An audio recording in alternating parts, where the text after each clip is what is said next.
बोल जगदियाँ जोता वाली माता तेरी सदाई जय। नवमो अध्याय निशुम्भ वध। मैं अर्धनारीश्वर श्री विग्रह की निरंतर शरण लेता हूँ। उसका वर्ण बंदूक पुष्प और सुवर्ण के समान रक्तपीत मिश्रित है। वह अपनी भुजाओं में सुंदर अक्षमाला, पाश, अंकुश और वरद मुद्रा धारण करता है।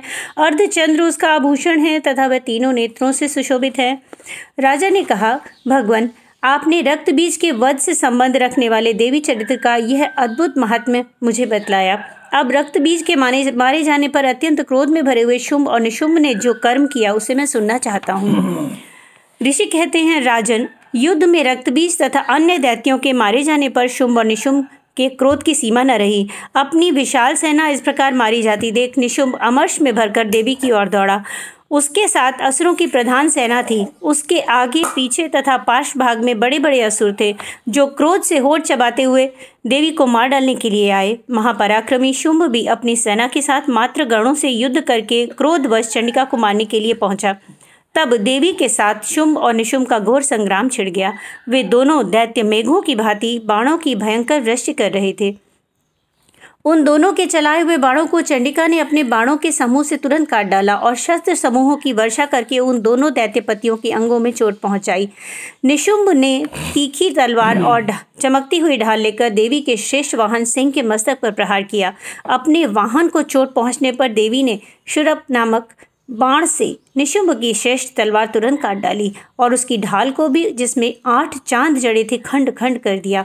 ढाल और तलवार के कट जाने पर उस असुर ने शक्ति चलाई, किंतु सामने आने पर देवी ने चक्र से उसके भी 2 टुकड़े कर दिए। अब तो निशुंभ क्रोध से जल उठा और उस दानव ने देवी को मारने के लिए शूल उठाया, किंतु देवी के समीप आने पर उसे भी मुक्के से मारकर चूर्ण कर दिया। तब उसने गदा घुमाकर चंडी के ऊपर चलाई, परंतु वह भी देवी के त्रिशूल से कटकर भस्म हो गई। तदनंतर दैत्यराज शुंभ को फरसा हाथ में लेकर आते देख देवी ने बाण समूह से घायल कर धरती पर सुला दिया। उस भयंकर पराक्रमी भाई निशुंभ के धराशायी हो जाने पर शुंभ को बड़ा क्रोध हुआ और अंबिका का वध करने के लिए वह आगे बढ़ा। रथ पर बैठे बैठे उत्तम आयुधों से सुशोभित अपनी बड़ी बड़ी 8 अनुपम भुजाओं से समूचे आकाश को ढककर वह शोभा पाने लगा। उसे आते देख देवी ने शंख बजाया और धनुष की प्रत्यंचा का भी अत्यंत दुस्सह शब्द किया। साथ ही अपने घंटे के शब्द से, जो समस्त दैत्य सैनिकों का तेज नष्ट करने वाला था, संपूर्ण दिशाओं को व्याप्त कर दिया। तदनंतर सिंह ने भी अपनी दहाड़ से, जिसे सुनकर बड़े बड़े गजराजों का महान मद दूर हो जाता है, आकाश, पृथ्वी और 10 दिशाओं को गुंजा दिया।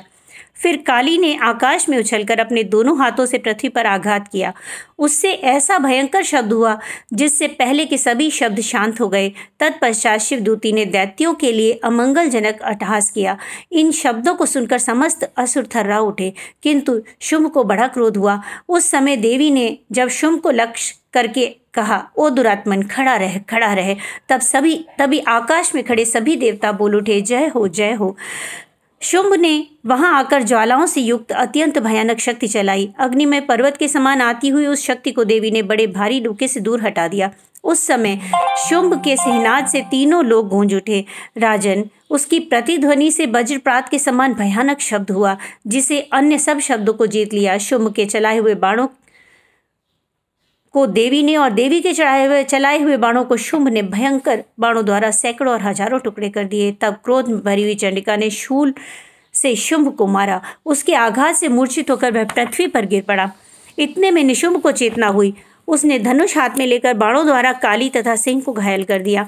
फिर उस दैत्यराज ने 10,000 बाहें बनाकर चक्रों के प्रहार से चंडिका को आच्छादित कर दिया। तब दुर्गम पीड़ा का नाश करने वाली भगवती दुर्गा ने कुपित होकर अपने बाणों से उन चक्रों तथा बाणों को काट गिराया। यह देख निशुंभ दैत्य सेना के साथ चंडिका का वध करने के लिए हाथ में गदा लेकर बड़े वेग से दौड़ा।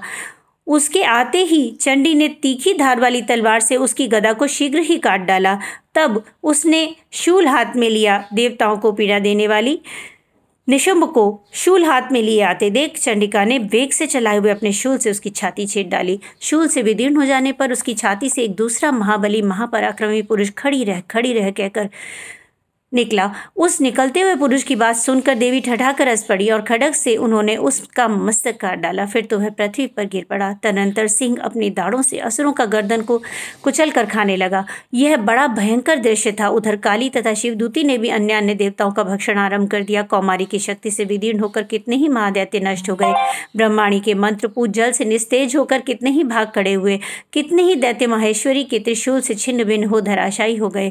वाराही के थूथन की आघात से कितनों का पृथ्वी पर कचूमर निकल गया। वैष्णवी ने भी अपने चक्र से दानवों के टुकड़े टुकड़े कर डाले। ऐन्द्री के हाथ से छूटे हुए वज्र से भी कितनों ने अपने प्राण धो दिए। कुछ असुर नष्ट हो गए, कुछ उस महायुद्ध में भाग गए। कितने ही काली शिवदूती तथा सिंह के ग्रास बन गए। इति श्री मार्कंडे पुराणे शरण्यक मन्वंतरे देवी महात्म्ये निशुंभ वधु नाम 9वां अध्याय। बोल जगदिया जोता वाली माता तेरी सदाई जय।